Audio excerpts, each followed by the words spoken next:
Tunaendelea na nyama yetu ya leo. Mtu wako amefungwa, lakini naona miaka itakuwa mingi.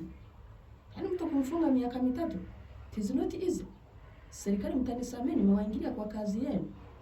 But na mimi inanihusu kuwasomesha watu wajue kujilinda na makesi au waweze kujitoa kwa makesi, kwa sababu wote ambao wako jela hawana makosa 100%, 85% hawana makosa. Aya.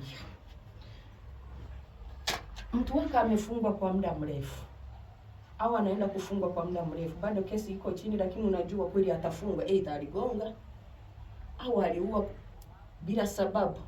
Sasa hiyo faili ungetaka itoke. Hapo kaburi ndio linaingia sasa. Kaburi la mtu yoyote. Unaenda kwa kaburi, unaamsha ile spirit. Unasema na kujua au sikujui. Hiyo kaburi unajua au hujui. Unanielewa vizuri? Unanielewa?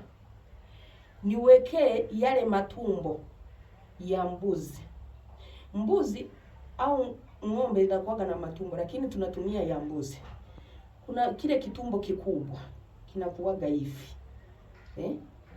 Sio tule twa kusuka tudogo, kile ni kikubwa.